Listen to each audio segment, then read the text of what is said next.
I found that if you have a goal, you might not reach it. But if you don't have one, then you're never disappointed. And I got to tell you, it feels phenomenal. We used to be kids. Now we're not. Something happened in between. This is the Broken Youth Club.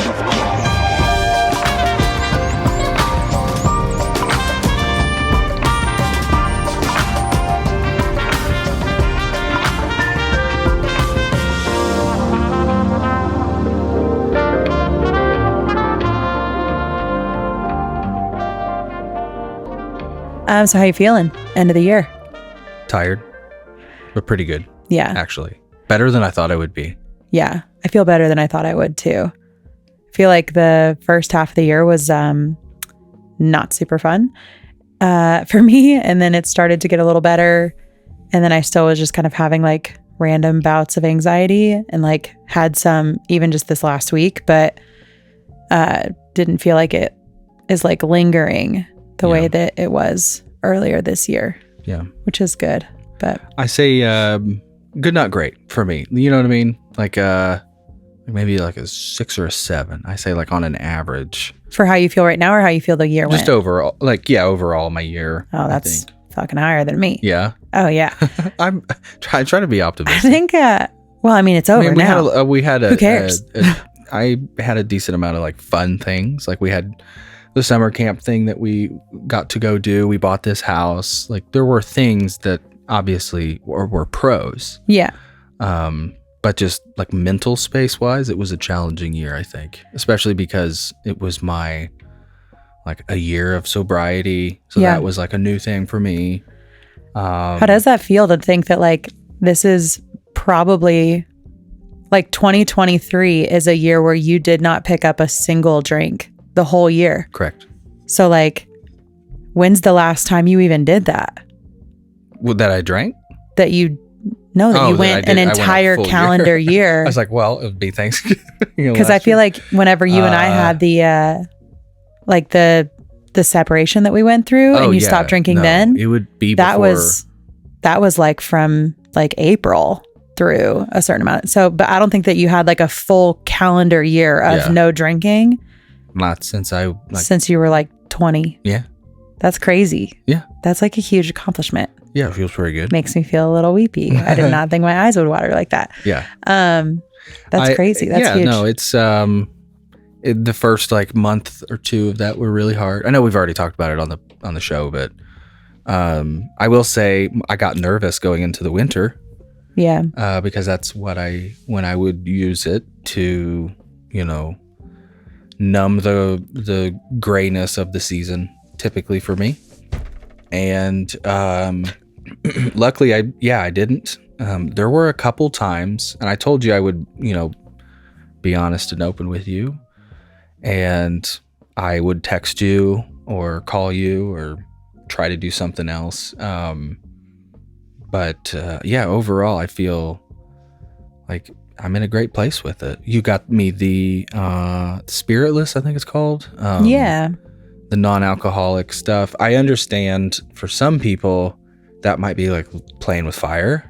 Yeah, well, I was nervous about it, but I really only decided to pull the trigger on it because you had mentioned to me a little bit ago that you were like, hey, like, I don't feel like I need to go drink, but I have just kind of had these little moments of like wanting a nice drink or like a hot toddy. Like you like hot toddies. Yeah. And so it was like, I think that you brought up to me trying some of those non-alcoholic brands because I had brought it up to you like earlier this year. It actually, I first thought, because I saw those like infused drinks. Well, there's the weed drinks, but then there's the other, I forget what was in them, but other, herbal mixtures. Where it's like you still get the buzz without the alcohol or whatever. Yeah. That's where I started because for me, I like to be able to like still go out to the establishments, I guess, that are, basically based in serving alcohol. Mm-hmm. So like there's a lot of really cool dive bars around here. Yeah. And we went to one just because we needed to kill a few times. Did we talk about this already? No. we wanted to kill a little bit of time. It was out on my birthday, right? Yes. Is that what it was? Mm-hmm. And but I didn't want to like get a beer, so we just got a couple Cokes and we ate some popcorn, which was nice. But in the back of my head, I'm thinking I don't want to drink because I need a drink. I'm trying to make that distinction for you. That it's not like this alcoholic pull that I would in the past of like, I really kind of need a drink right now, like take the edge off or warm up, whatever. Yeah.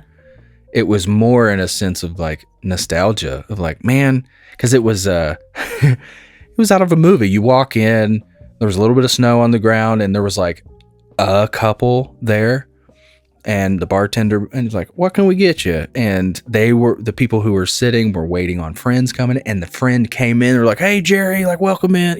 Yeah. The regulars were coming in. It's 5:00 on a Saturday. Like it's exactly that song. And there was the Christmas tree up and the crude lights in the corner. And it was like, this is so comforting and warm to me for whatever reason. Even though I was never like, the person who would hang out in a bar. Yeah, we didn't go to bars that wasn't me. It's just, there's something, I don't know. I don't know what it is. I'm sure someone could like take even the alcohol out of it. The atmosphere of like a bar that's been around for decades and decades and decades. There's something peaceful about that to me. Well, I think probably similar to how I can feel about like, there's this one coffee shop in Coeur d'Alene that I love because you go in and there's this big fireplace and there's chairs and a lot of times people are working. There's a co-work space up above it. So it's this like cozy space, but you're not the same for me of like a bowling, like an old bowling alley. Yeah. I don't want to go to like, I will obviously like the new cool ones with the cosmic lights and whatever. But in my heart, when I think about going to a bowling alley, I want to go to one that has a limited arcade, still a small one, but like, pool table, couple machines, and like that's it. And then it's like bowling and then like a smoky, like bar area that you can't go into because you're a kid. It's like really old school. I like that personally. But when I'm there, I might want a drink or two, but it's not for the drink. It's like, it's hard to distinguish what I'm trying to say, but so that's where I'm trying to find alternatives to like, I still want to do that, but I don't want to feel like an outcast in that environment, right? If you're in a bar, everybody is doing the thing you do in a bar, which is drink, and I'm over in the corner like with my fucking milk, it feels like like don't mind me. But again, Coke works, obviously. Yeah. But just finding alternatives. I don't know if that's going to be poking the bear for me at all, but so far we've had, like a week and a half of having this stuff. And it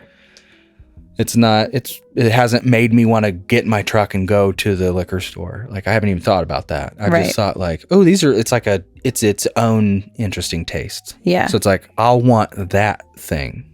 Yeah. And I've been, I went and I got those, like little drinkable weed drinks, but like the little one, like little shooters. I put a couple in one of those last night. Oh, really? Actually put 3 in. Yeah. You drink those things like, cause your tolerance is like off the fucking charts. It really is. I need to take like a tolerance break for sure. Cause like nothing works. For sure. It's funny. I didn't even think about, the like fake alcohol, whatever, and how it could like trigger me until we opened it. And then I was like, oh fuck, because like it does, my first thought. It does smell similar. Mm-hmm. Yeah. And so then I immediately go to like, dude, you could have one drink and I could smell it on you. Yeah. And that would always put me in a panic of like, fuck, like, okay, how bad is the ride going to get tonight? Like, is it going to be gentle or is this going to be like, I'm holding on for dear life the whole night? And there was no talking to you about it. And I want to be clear by that there that when you say gentle or holding on for the ride, I wasn't abusive. No. Oh my God. No. Yeah. No, it was like, okay, are we going to be chill? Is it going to be like, or is it going to be like, you can get kind of just like short tempered. It wasn't even like, you were never abusive outside of the one time that you called me the bitch in front of our friends, which that is more like emotionally abusive than anything else. But like, it was that one time. But I just mean more on the, like, are you going to be able to like have one or two drinks Yeah, sure. and then still be like a partner that I'm here with? Or are you going to drink 3 or 4 drinks, and then when I say something to you, then you get really defensive, and then we just argue, and then it becomes like the whole night is about that. Yeah. So I was nervous, but I didn't smell it on you like at all. Even that cinnamon, because the first one I tried was like a cinnamon whiskey dupe. Yeah. Yeah, no, I mean, I could smell the cinnamon, but it Right. doesn't have that alcohol smell because it's just not there. So that was super good, because I literally didn't think about it until we cracked it open, and then I was like, fuck, like, Yeah. how do I wrap my head around knowing there's not alcohol in this, but still associating that smell Yeah. to like really sad times for me? So I'm glad you didn't. yeah, I'm glad that you like it. I'm glad that I also was like, hey, this is like, it feels like this is just as expensive as alcohol is. So please let's have like 1 or 2 a night, because a lot of times you would drink alcohol really, really fast. Yeah. And you've like really stuck to that. So that's great. And then we got these like cocktail, like, I don't know what they would be called. They literally are like cocktail tea bags from this company called Say So. And it's literally like all of the ingredients you would need to take like the non-alcoholic tequila and turn it into a spicy margarita. And so you just dip the bag in there. But they are also like, the great thing about both of these things is that they're like very low calorie. So it also like would take people that maybe want to participate in dry January. Right. And, you know, they do like to drink, but it's also like, hey, you can also feel like you have, we have one that's for like Moscow mules. You can have a mule and not have all of the sugar and the like crazy calories that come with it too. It can just be like a gentle sipper. Yeah. So, yeah, I'm happy that you like it. I'm happy that I got it ordered, and I think we'll just try some of the other brands out there. I think that there's one called maybe like Ritual that has like some other things, because this spiritless company just has tequila and whiskey and bourbon, basically. But yeah, so that's good. I was kind of on the same topic of when you were drinking a lot and we weren't in a very good place. I had this, I was listening to a podcast today, and it was a listener write in, and she was talking about how her husband had like fallen out of love with her and had communicated that he had fallen out of love with her. And she didn't want to give up the marriage. She wanted to try to figure out how to make it work. And so then the hosts were talking about whether or not that's like possible and what that looks like. And it brought me back to when we were in that bad place. I think a lot of people have probably heard this before, but it's like women decide that they're out way before they actually communicate that they're out. So like I had known for a long time, like, dude, I just don't feel the same way about you anymore. You know, like it felt like you had lost the person that I had like fallen in love with, and you weren't that person anymore. And I knew months before I communicated with you that I wanted to separate, that I didn't feel like I was in love with you anymore.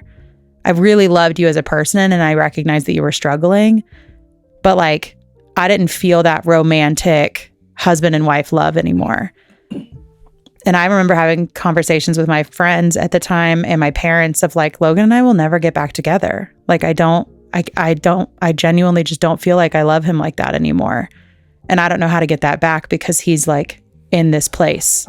He's not the person that I want or that I feel like I deserve. Yeah. And are you ready for me to like, stop saying you don't love me? Oh my God. No, I was just thinking, actually, I remember a time, I never have said this, but it was a time where I don't think you thought I was in the other room, but I was. And you were talking to a couple other people, and you had definitely said to them that like, oh, there's no way, like, I don't even want to work it out. Like, I'm done. And like, I heard you say like, no, I'm basically committed to like this new path. And that was like one of the most crushing things. Yeah. You know? I remember my parents, because they were so frantic about the fact that we were separated, and To my mom, that's like just the worst thing to not have parents together. Like, if for nothing else, do it for Oliver. And I was like, oh, I refuse to do that. Yeah.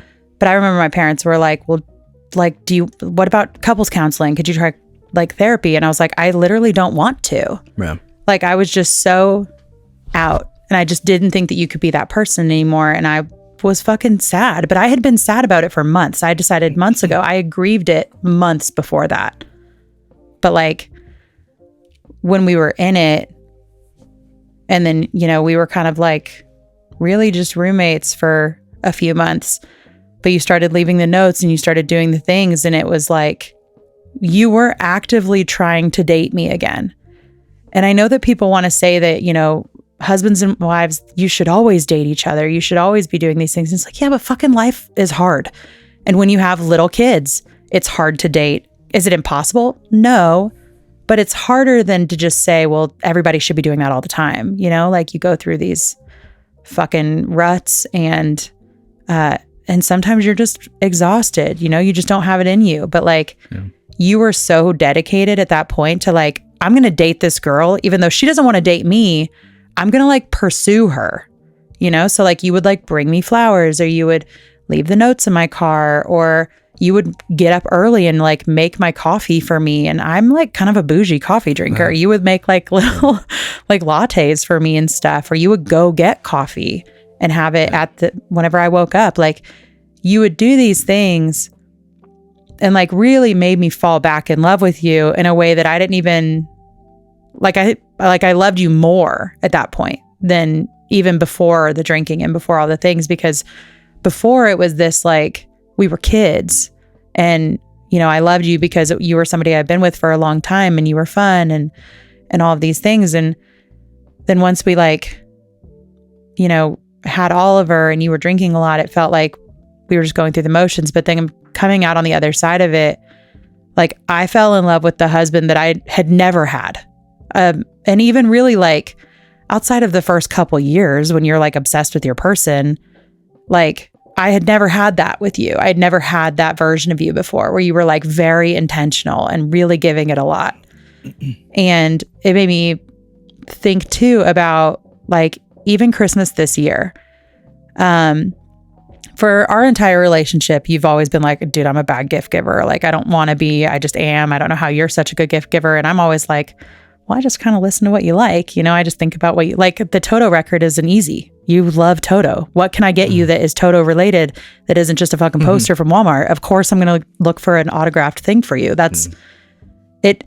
But it's like, well, I'm just intentionally thinking about you for a minute. I'm not just like last minute panic looking for something, you know? And this year for Christmas, like, you're like, Kate, I'm really excited. Like, it's a good one. I'm like so excited to give it to you. And I'm thinking in my head, like, oh, I know he's excited. But there have been times before where you were excited to give me something, and then it was just like, why did you get me this? You know, like, it was sweet that you were so excited, but like, why? You know, what have I done that makes you think that I would have an example in your head? You can. Yes, but I don't want to. It's fine. Okay. It's fine. Yeah. Maybe never mind. I take it back.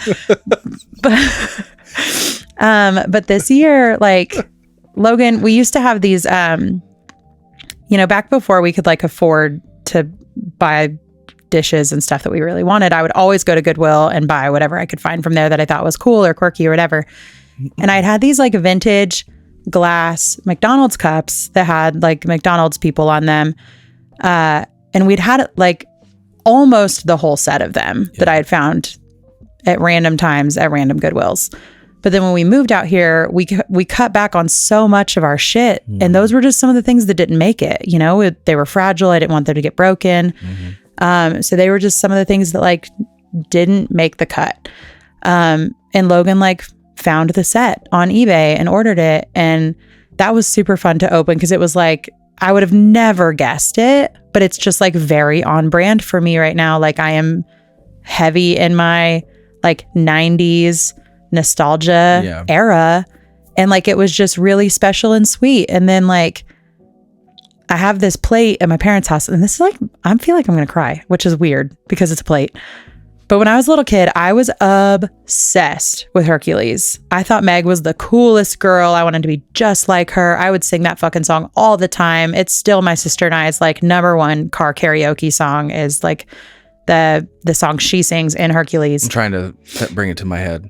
Get off my case, I won't say Oh, yeah. it. Yeah. Get off my case. I won't Yeah. say you Yeah. don't know. Yeah, it's really good. Okay.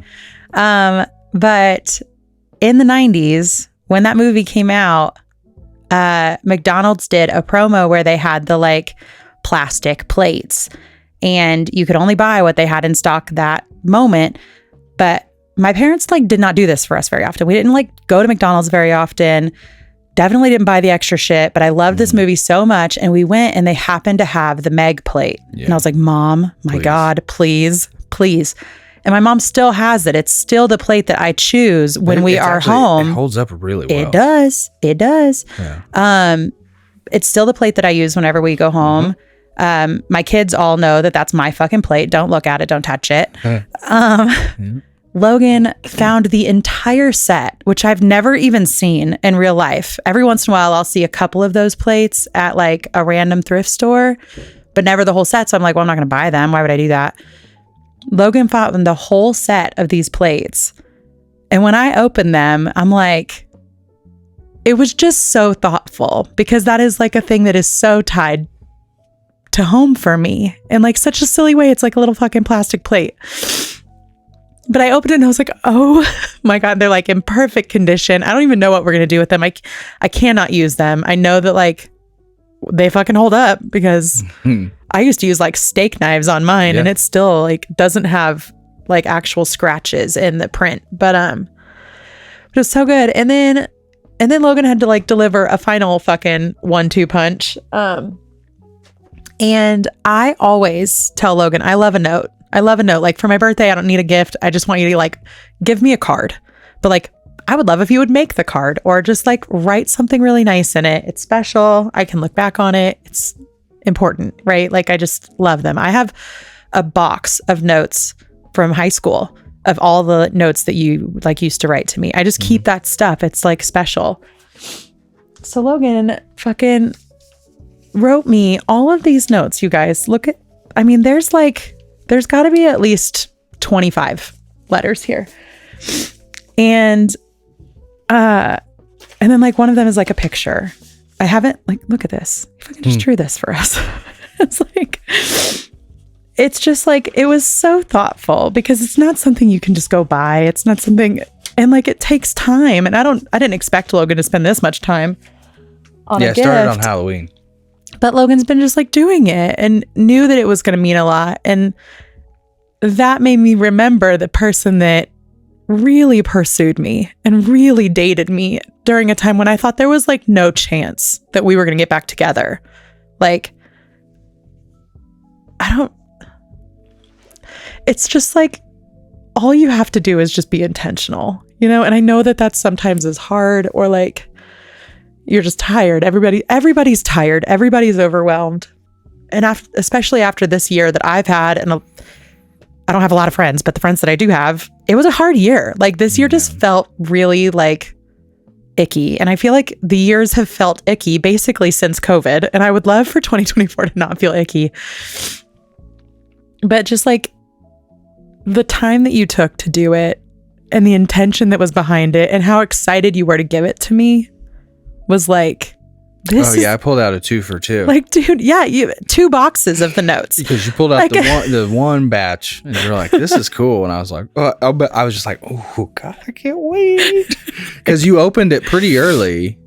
And then like we opened all the other, so it was like one of the last things you opened was the second part 2. Yeah. Oh, it was perfect. And then you were like, girl, the notes are still coming. I'm still writing them at work.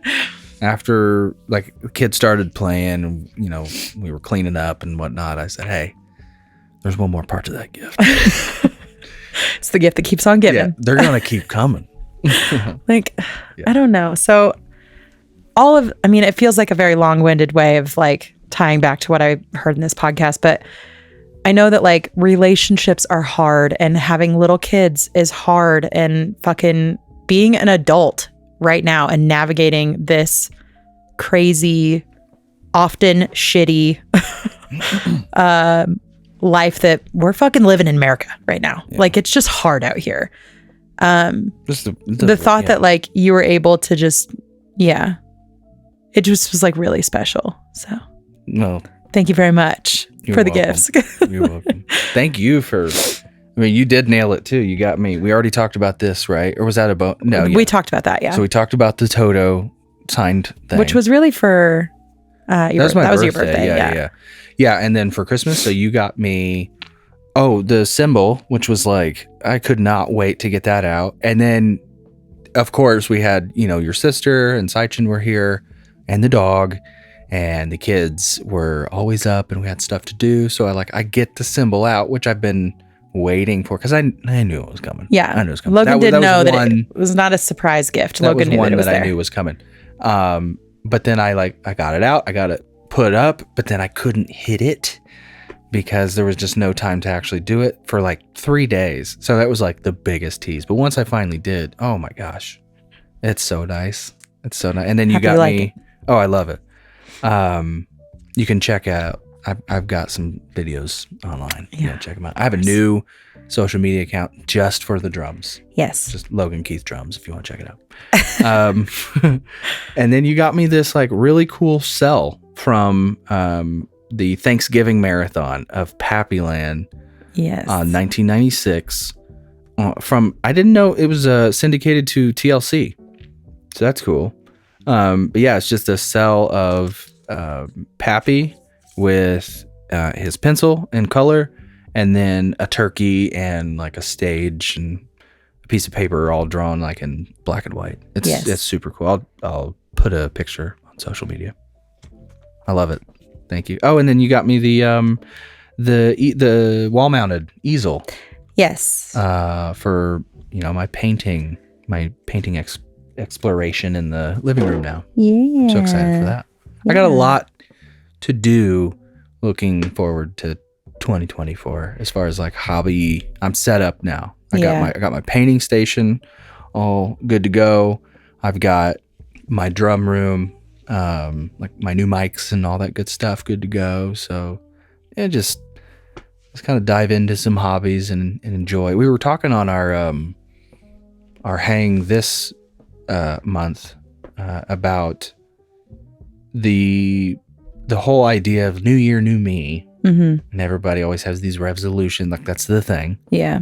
And for the first time, I'm kind of feeling, I think you stepped out of the room for a sec, so I don't know if you actually heard this, but personally, I'm feeling like, it's not going to be new year, new me. I understand that like I'm in a space of like not being the worst, obviously, but not the best. And that's going to carry over into January. Like I'm more like realistic, I think, this year. I'm usually pretty optimistic. We've written down lists in the past. And like personally this year, I'm not going to do that.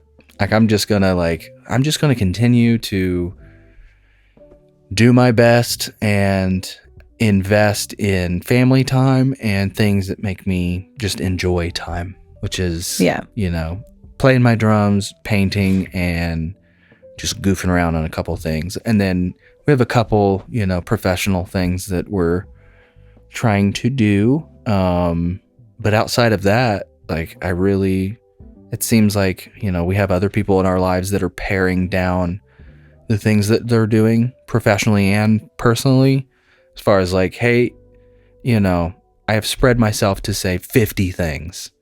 Looking at that fly. What is that, a moth? Yeah, it's like a little moth. Oh, Where'd you come from, buddy? Hey, cutie.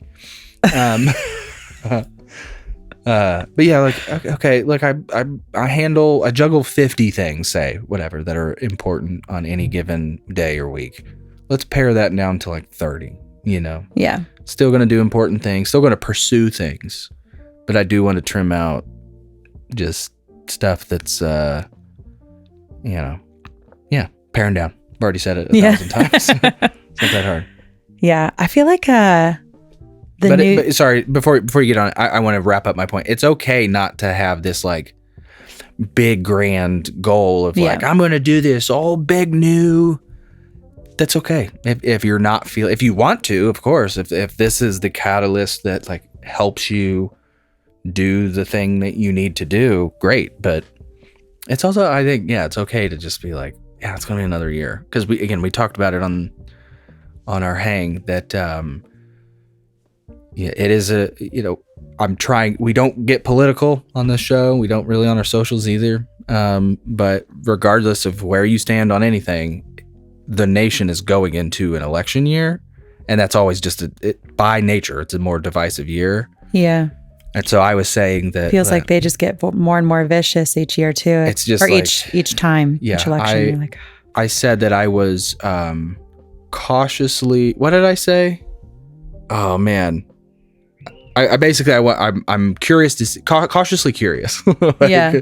And nervous too, but yeah, it's just something to watch. And personally, regardless of where you stand, I think the best thing you can do is the best way you can affect change in your local communities and, people that around you. So people at your school, your local church, whatever organization, like that's the best way I think to like really affect change within a community, is just to do it with the people around you. But what do I know? I mean, I genuinely don't know anything. I just like to watch and listen to it. But it's just, yeah, it's okay to not have these grand goals going into 2024 and to just sit back and take some you time and just watch and let it kind of happen to you, I guess. Yeah. But sorry to interrupt what you were. No, I feel like for a very, very, very long time, I had a new year, new me. And then I always just felt like, by March, I just every year felt like just disappointed in myself. Yeah. Or even the year where I was like, hey, I'm like really going to do this now. I'm really going to hit it.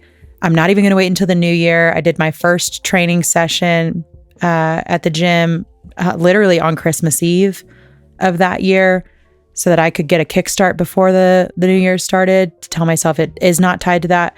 But then even still, like second half of the year when I stopped losing weight, I felt like disappointed, even though I had lost all the weight that I did in the first half.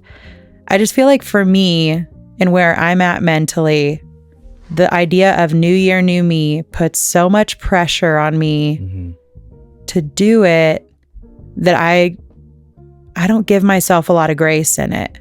And then it just ended up feeling like shit. So for me,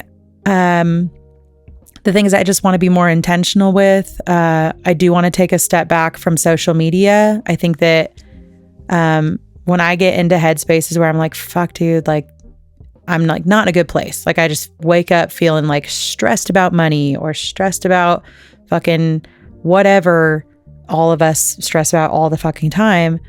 Then I look at other people and I'm like, God, I bet that's nice. Or I bet this is nice. I mean, I can go so off the rails with it that I think I just need to like spend less time on my phone and more time like really trying to read a book. I got a friend of mine got me a book for Christmas and I actually started reading it. I'm like 70 pages in, which is like a big deal because I usually cannot just sit down and focus on that. Or like I want to just like listen to more music during the day. I was telling Logan like a lot of my screen time right now is dedicated to like, I almost always have something playing on my phone, some kind of show or whatever. We've talked about Vanderpump Rules, like, but it's not even like I'm actively watching it. I just want to feel like there are other people with me. Going on. Like I just want somebody else to talk at me. You know what I mean? But I don't always want a podcast because I don't want to. I don't, like I don't know. Yeah. So I'm just going to try to be more intentional with screen time and then just try to like fucking breathe, Yeah. Like Same. There are obviously things I want to be better about, but I also just feel like I'm in my, I heard this thing the other day. I'm 34 years old. So that means that in adult years, as an adult, I am 16. I am a teenager. You're a at teenage being adult. an adult. And I'm still figuring it funny. out. That's how it feels. I'm still figuring it out. And I feel like I've put myself in this pressure forever of like, I'm an adult now. I have to figure it out. I have to know what I'm supposed to do. And if I don't know, I'm a fucking piece of shit adult. And it's like, damn, dude, like I am but a baby still when it comes to being an adult. And I'm trying to figure it out. And I just need to like put less pressure on myself to be fucking good at all of it. Because right now I ain't good at like really any of it. So I gotta I have moments of being good. But right now I'm like adequate at most of it. But yeah, so I'm just gonna try to like take a breath. I would encourage you all to take a breath. We've had a real fucking go of it for the last few years. Feels like this year, again, like, politically, we're going to have a lot of like just negativity flying around, regardless of what party you're a part of. Everybody's hating on everyone. Some of it for me feels justified and others doesn't, but it's just like, God, protect your fucking peace this year. I'm going to try so hard to protect my peace and protect the things that I have control over, and the things that I cannot control, I have to just try really hard to not focus on it. Yeah. Because I can spiral so fucking quick. And it's like, I can't do anything. And like the amount of times that I worry about shit and then I didn't even need to worry about it in the first place because it never got to that point. Like, I'm just going to try really hard to not do that. Yeah. What's that? Is it Newt Scamander? Worrying means you only suffer twice, basically. Like if whatever situation happens. Is Newt Scamander like from Harry Potter universe? Yeah. Okay, well, I don't think he came up with that quote. I feel like I've heard that quote for a very long time. Okay. If you whip your fucking phone out. No, I'm going to. But before I do, I already have a quote pulled up that I was thinking from earlier. It was just a joke on the idea of you don't have to have these grand goals. Was the Vince Vaughn quote from Dodgeball, where he says, I found that if you have a goal, you might not reach it. But if you don't have one, then you're never disappointed. And I got to tell you, it feels phenomenal. Remember that one? I do remember that. Yeah. Okay. Yeah. No, go ahead. I'll look up the quote and then we can. Well, no, I mean, I've heard that quote before about like, worrying means you suffer twice or something like that. Okay. Which I get. And I just didn't know that was a. It's a quote by J.K. Rowling. Shut the fuck up. The only thing worrying accomplishes is making you suffer twice. Oh, wait, hold on. Here's Eugene Adams. Yeah. Okay. Yeah. Who JK. said She taken Newt over. Scamander. I don't know. I mean, it's one of I cannot. Newt Scamander. My philosophy is that worrying means you suffer twice. Boom. Boom. I tell you what, Logan, I feel like you are really missing out on not taking part in like Harry Potter trivia professionally. You got to sign up for those tournaments, man. I think you that's would a win. pretty common one, to be fair, though. I've heard that quote. I never would have tied that to fucking JK. Okay. I would not have done that. That's fucking wild. Hell yeah. But yeah, this year, I'm like ready to close it out. If I'm being honest, Me too. Yes, we had some good stuff, but my overwhelming this year was just similar to like what I said with my birthday. I feel like my 33rd year, which was the majority of 2023, I was just sad. Yeah. And I'm just ready to try to leave as much of the sadness behind as I can. I feel like for me, going into a new year every year for a long time, again, going back to like the optimism of we're going to do this, we're going to do that, and having, expectations of the grind. I feel like I've always been on a grind. And I think this last year, especially the last 6 months, for me, and again, people I work with, friends, whatever, have found like everybody's kind of grinded out. Yeah. Ground down. Yes. And so, I think to put my point in another way, I'm, again, outside of those couple things, just a couple things, I'm not really going to have expectations of like this or that happening. I kind of just want to maintain. And if something happens, fantastic. But otherwise, like, I'm kind of okay going into the year knowing that like come Christmas, if like nothing has really taken off this way or that way, that like I'll be okay because I need a breath. And that's what this next year I think is going to be. Yeah. I was thinking about we talked about this on the hangout, and I didn't know if I was going to bring it up here, but it looks like I am because it almost fell out of my mouth. But when I was thinking about all the things we did this year, you know, obviously the podcast is a thing that we've been proud of. That's a thing that we started, and we were laughing because it's like, man, we've been doing this for 3 months, but it feels like we've been doing it for 6 months. Like it feels like we've been doing it a very long time. It does. Yeah, it is interesting. And we really haven't. But like, there have been a lot of great things that have come from the podcast, but there have also been things in our personal lives, which I'm sure everybody could imagine comes when you talk about stuff that happened with your family that maybe they aren't going to like. They aren't going to like hearing that. Yeah. We experienced it with Logan's family. We've experienced it with mine. And it makes it really hard sometimes to want to come down and record when it's like, I want to talk about what I'm really frustrated about, but it feels like sometimes this space that we've created for ourselves that is meant to be a safe space for you and I to talk about things and not worry about what our family thinks about it, because that's not fair. You know, it's not fair for anyone to say that we can't talk about something that affected us or still affects us, because that's the whole point of the show, you know, and that's the whole thing that we're trying to like provide that space for people that listen to the show, that like, it's hard. And like the things that happened to us as kids, whether it was physical stuff or mental stuff or both, it's like that has kind of shaped us to where we are. And like, when we try to talk about things that we're struggling with, we aren't, at least I'm not looking for feedback from my family. I'm not looking for feedback on how they think I should have received something, or how they think I should have interpreted this thing, or how I should react to the, it's like, it's not fair. And it feels like in those moments where like right now I'm struggling with it, and it feels like a space that we created to be vulnerable and safe for us. I don't feel safe in it right now. And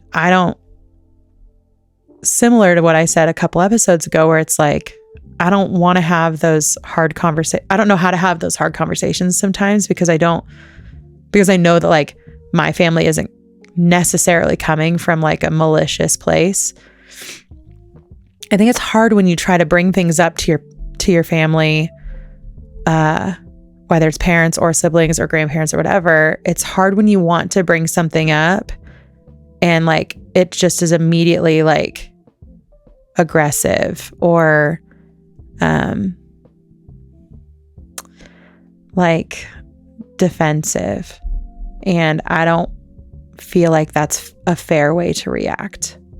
And I don't know. I don't know exactly where I was going with it, but it just feels like I'm having a hard time right now, because like I'm not a recent thing has happened and I don't want to talk about it. I don't want to talk about it here. I also just don't want to talk about it with them, because I'm not ready to talk about it with them yet, you know?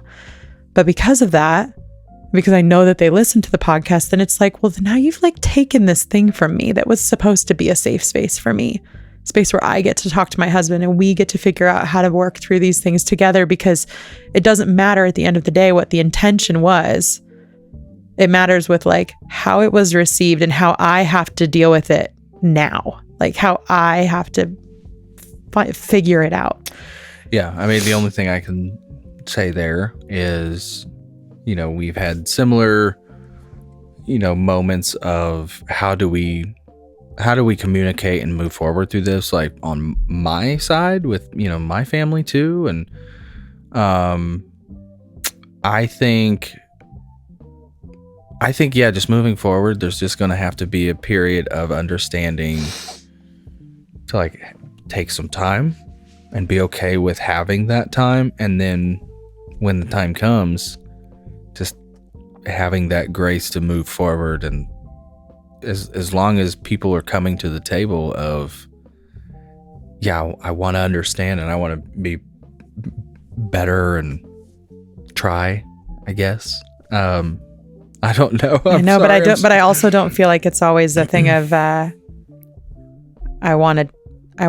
hear you and I will change that behavior. Sometimes it's like, well, I'm not gonna change, so you need, and it's like, well, I don't know how to not receive it that way. You know what I mean? Like, similar to, like, I used to work at this this campground. I've worked at a few, so I'm not totally calling out this person, but I worked at this campground, and one of the guys that worked there that was in a similar position to me, but like adjacent, everyone was like, this dude's just a dick. Like, and I was like, oh yeah, I'm not just going to accept that. Like, I'm not just going to like not let my feelings get hurt because this guy is just a fucking asshole to people.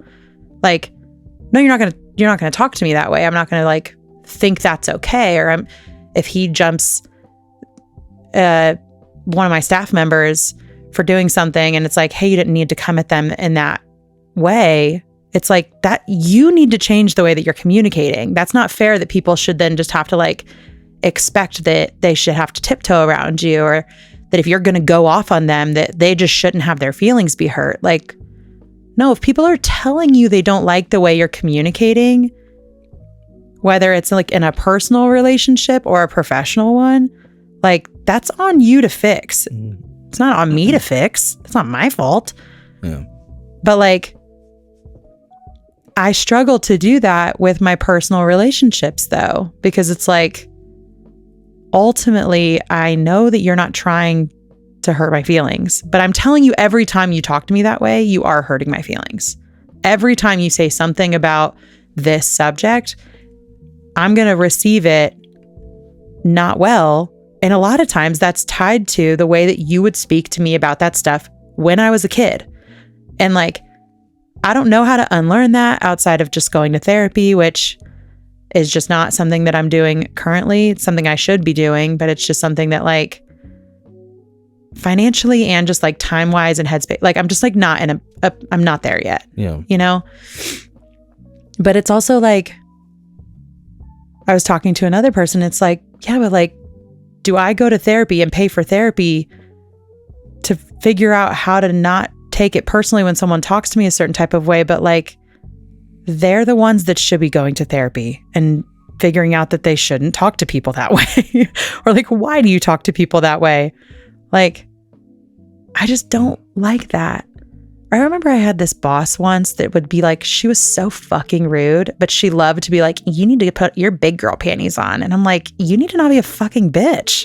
Like, you need to not go straight to, I'm going to talk to you like you're a fucking idiot because I'm half your age.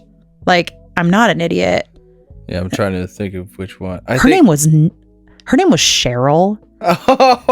And she also worked at a campground with me, and she was awful to me. She was so rude. I remember. Yeah, okay. Oh, and that was her favorite thing to say. You should put on your big girl panties. But don't worry about my underwear. Like, maybe just stop being so rude all the time. Yeah. Like, I don't like subscribe to that belief in my relationships with other people of like, I'm not going to let you just be rude to me and just like deal with it. But when it comes to like my family, I'm just supposed to deal with it. But you raised me not to deal with people that talk to me that way.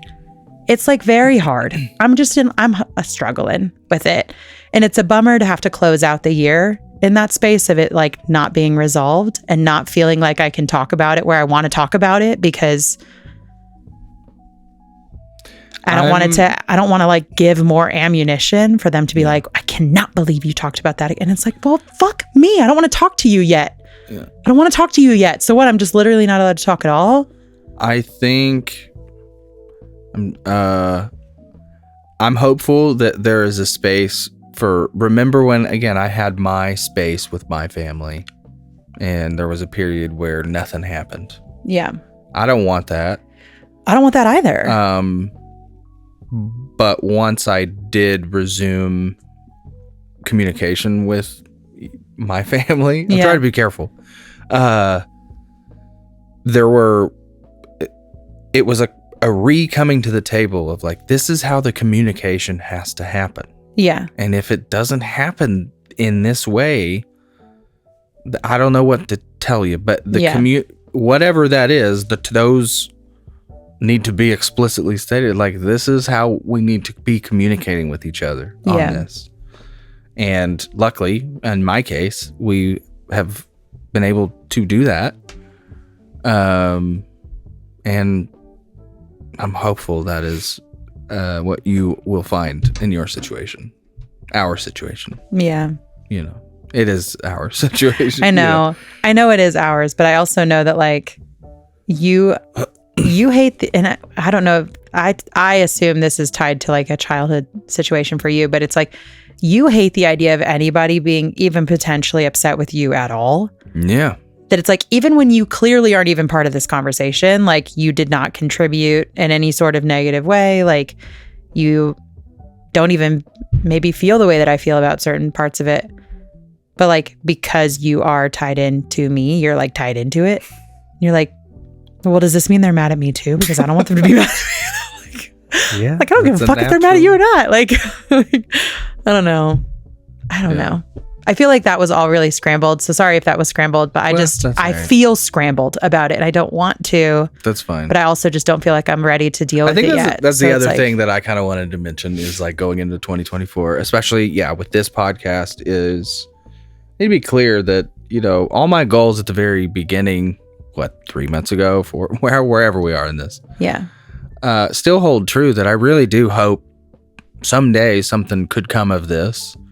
And I've got big ideas for it. And if they come true, that's like amazing. But if they don't, that's fine. I'll have another thing, another dream that, you know, satiates the let's do something fun together. But at the end of the day, again, we're still talking with each other.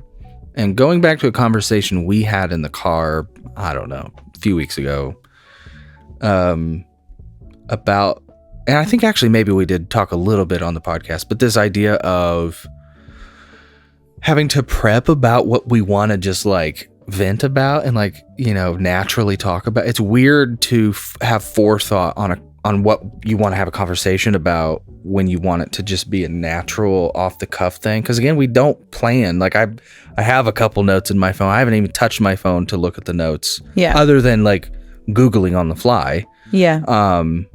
But today I haven't even gone to any of my backup points yet because this is what we do. This is just how we talk. But there always is this sense of like, but will it translate into like good downloads or whatever? Not necessarily. Well, yeah. I don't want to do that like moving forward. Like I want to take this like less seriously. I gave it a good, you know, push in the beginning of like, you know, we put some dollars behind a handful of ads to try to, you know, get some downloads and get some word out about the pod, whatever. I went a little heavier on the videos for social and tried to have a few, you know, a week and like content kind of, you know, because that's what I do, right? Yeah. And I don't know. I think, just moving into 2024, like whenever I feel like putting something up, I will. But I don't want to take it like too seriously. Like, I don't want this to turn into like in my head, I don't want it to turn into like a business. Yeah. I want this to stay fun and just like, it's just a diary. I want that to continue to be like the vibe or at least hopefully it's been that way for everyone listening. But like, I don't know if we'll ever get the hundreds of thousands or millions of listeners on a show like this, because I was in the shower thinking like, you know, how could we, you know, make this interesting so people shared it and whatever. And I'm just tired of thinking about how could I like make this thing out of this. Yeah. I just want to talk to you, you know? And so like, if it's boring and like in a little 10-minute section and it's kind of weird because we're rambling or we're scrambled or whatever it is, like, and we lose a listener or two because of that, I guess at this point, I don't fucking care. Because the people who stick around to hear everything else like at this point, like it's fun to see those people come back. Yeah. And again, if we can continue to grow, great. If not, it's fun just doing this, and I want to keep that fun. Yeah. Well, and I feel like for me, when we started this, I was in a really fucking sad place, which again is really funny to think about it just being just a few months ago that I was in that really sad fucking place. But for me, it was like outside of just having the time where you and I could talk, it felt like I wanted to hear what we ended up putting out, but I needed it from somebody else. I needed to hear somebody else saying like, I'm fucking sad and I don't know why. I don't know how to get out of it. I'm trying to figure it out, or this part of life is really difficult. Like, I just wanted to hear that other people felt like they were struggling. I don't want to say that. I didn't want other people to struggle, but like, I didn't want to feel like alone. You didn't want to feel alone. Yeah. Or feel like, God, I should just like get over this shit from like. You needed validation. Yeah. That what you were feeling wasn't an isolated thing. Yeah. That it was or that a like normal just thing to feel. Or that like, just because my childhood wasn't as physically hard as yours was, there were parts of mine that I am struggling with as an adult. And like, I wanted to know that like, I just wasn't like what I felt like I've been told for a long time, that I was a crybaby. Yeah. Like that I needed to just get over that stuff, or that like that it wasn't what they were trying to do. It's like, it doesn't matter if like, that's what it was for me. Yeah. And I just I wanted to be that for somebody else because I didn't feel like I could find that. So that for me was the goal with this. Like, I wanted to talk to you and have the time and feel like I had something that was for me outside of taking care of the kids, but also just mentally, like I wanted to almost be the friend that I needed, but I didn't have. So there are a lot of times where like, I will still listen to the episodes sometimes, and I'll like laugh along with us or whatever. And sometimes I feel stupid doing it, but other times I'm like, no, dude, like I need to hear it. Like I need, and I, even though I know it's me saying it on the other fucking end of the headphone, like I still need to hear somebody else saying like, yeah, I'm struggling, but like, well, there's also trying this to thing figure it too. out. I haven't done it like in the past, I don't know, 5-8 episodes, something like that. But yeah, in the beginning, I also would listen back because I wanted to. I don't know if anybody else has like sat down, spoke for an hour, and then listened to yourself back, a day later on that same conversation. But there is this weird kind of a liminal shift of like, yeah, I remember saying literally all those, and you're on a parallel brainwave of knowing, oh, I know what I'm going to say exactly next, down to the timing. But you hear it as a spectator. You don't hear it as you saying it. So the amount of times when that I agree with myself, or like I hear things that I say, I was like, oh, that was a smart point. Like I forgot I said that. Like the amount of times that I have like re-cried with us. Right. Yeah. But it like feels better taking it as a listener versus being here and doing it now, Yeah. I don't know. So, I mean, I think that's what kind of keeps me going with the podcast. Obviously I would love to do this like all the time and have the brain space to put out more content and put more into that. But where we are right now, I'm still like super happy with it. Yeah. So okay. Ready to close out the year. Yeah. But before we go, we have a couple. We got a couple more packages for the tree, which we will leave the tree up for a bit. Yeah. We'll talk in the next couple episodes about what we want to do for Valentine's Day. I know some people like don't like Valentine's Day or think it's like one of those like Hallmark holidays. I fucking love Valentine's Day. There's a way to approach it. And a lot of times we don't even do like gifts on Valentine's Day. Like you might get me flowers, or we would just like go to dinner or something. Some chocolates. Yeah. Yeah. But like, I just love that again, it's like sometimes it's really hard to be intentional with your partner because life is hard, or jobs are hard, or kids are fucking hard. But like to have that day of like, this is intentional. This is like, I am going to give my person a little bit of extra attention today, or like I'm going to try to make sure that we get to have like, if we don't have a babysitter to go on a date, then we're going to stay up late and have a little like special dessert together. And we like, that sounded immediately sexual to me, which isn't what I meant, but like, I'm going to go like get special like cheesecakes for us to eat. You know what I mean? Like little stuff like that.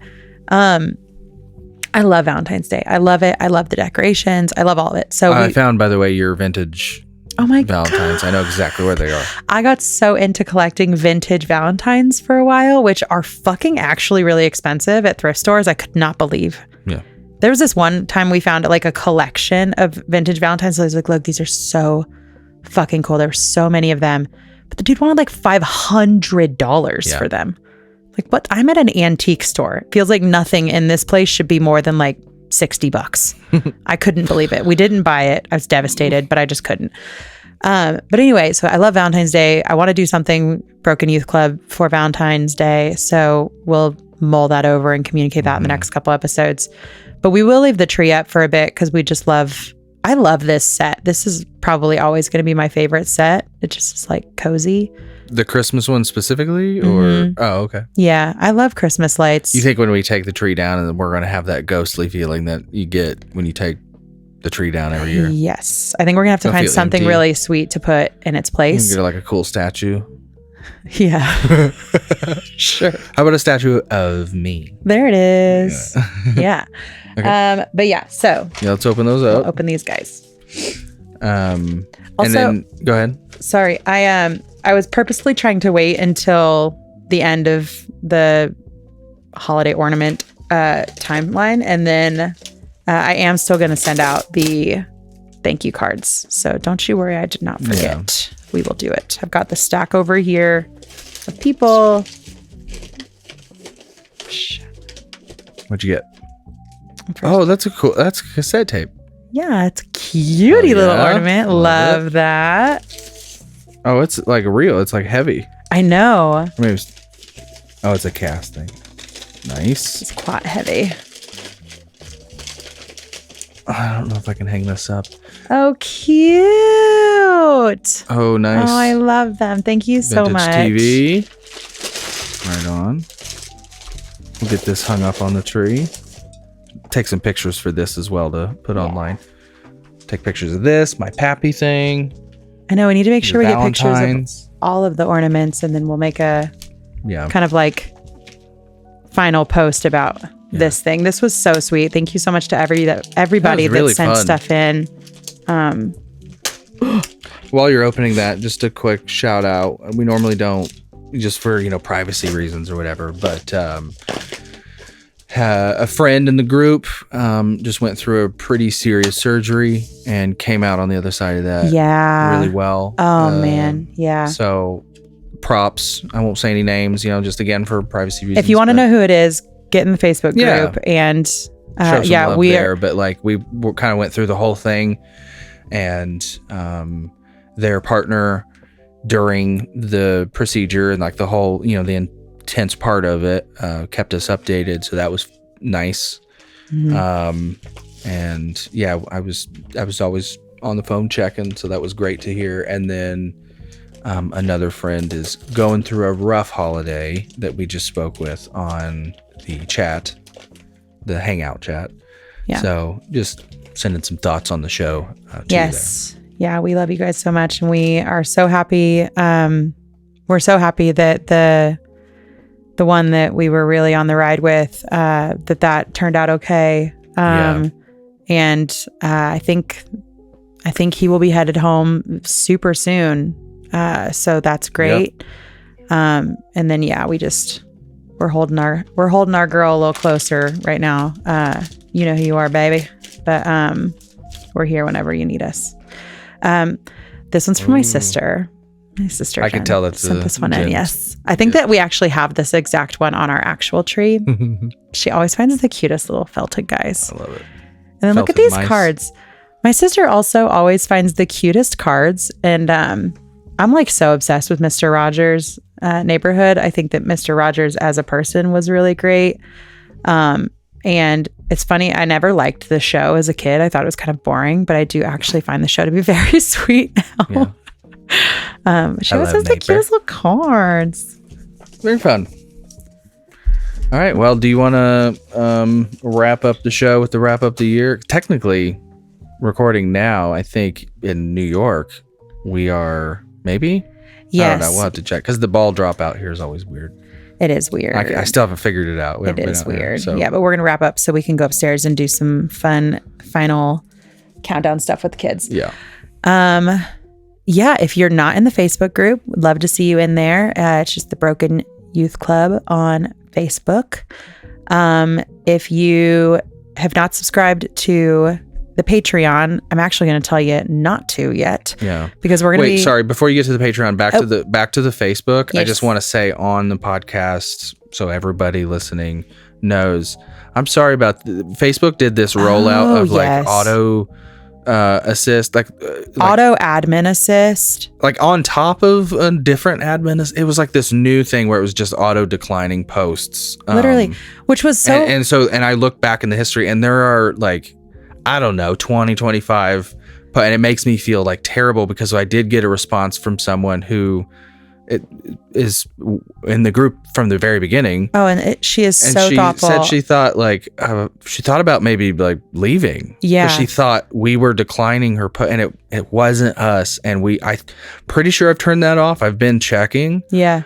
So which is so sad because I remember thinking there for a minute, I'm like, dude, Logan, are people still listening to this show? Because nobody's writing in the group anymore. Yeah, and I'm like super sad about it. I found it in like the turns out like, damn Facebook was just like, no, we're not gonna fucking listen to you guys. That was awful. So please, if that happened to you and you're listening, get back in there. Yes. Please re-engage. I don't know. It feels weird to like, please come back. Well, yeah, no, it was like fucking, we created that space so people could feel like it was a safe space to be vulnerable in. And then y'all try to be vulnerable and Facebook is like, decline. Like, what the fuck? Well, I thought it was like, they thought it was like me and you were saying like, no, decline. Well, yeah, no, that's probably how they received it. Yeah, so I just need to, it wasn't us. We would have clear never that up. So, okay, go ahead to the Patreon. Yeah, we're going to make some changes to the Patreon. Logan and I talked about it a lot. We just want it to be a more accessible space for people. We know with just the way that like bills feel heavy right now. Like they feel heavy for us. They feel heavy for the friends that I communicate with. They feel heavy for fucking everyone. So we are going to redo the tiers and the benefits and all of that. And we're going to just kind of like really... like we want to offer things at like a much more affordable rate. We so appreciate everybody that was able to contribute in those higher tiers, but January will be the last month that we have those tiers. And then I think we're going to cut back and just do just the $1 tier and the $5 tier. And at the $5 tier, you will get basically all of the benefits that the $20 tier had, with the exception of we're going to do the hangouts a little more sporadically. We're going to try to do them every month, but it also just got to a place where it was like, it felt like it kept catching us where it was like, okay, we need to do the bonus episode and the hangout, and it's almost the end of the month. And what are we going to do? The holidays really kind of screwed the with holidays this. made And it hard. Your birthday made it hard. My birthday made it hard.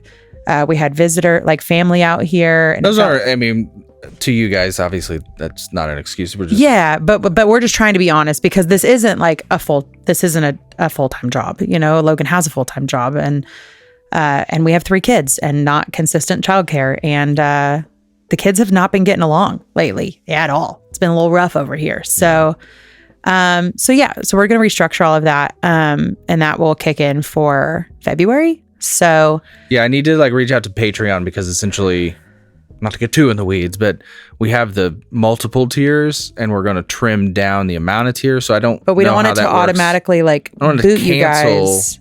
So anyway, I want to try to transfer, whatever. We're going to try to figure it out, but just so you know, we're going to combine everything and just make it more accessible. Yeah. you can check that out. But you don't have to sign up for it until February, or if you want to, because obviously we'll still do the tiers for January. We'll still do the hangout. We'll still do the bonus episode. We'll still do all the things. But yeah, if you and we also want to start using Patreon more to actually post the behind the scenes and like the extra content and the stuff. We understand that like it's been harder in the month of December to do that lately. For sure. If you have a story that you would like to submit, you can send that over to mylife.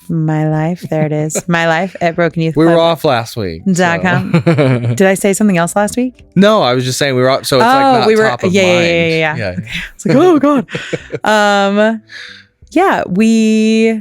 What else? Is that it? I think so. We have the phone number.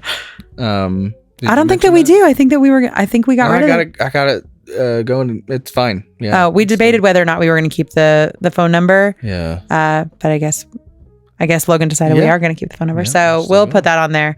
But yeah, we will. That's it. We're going to stumble. Yeah. Into 2024.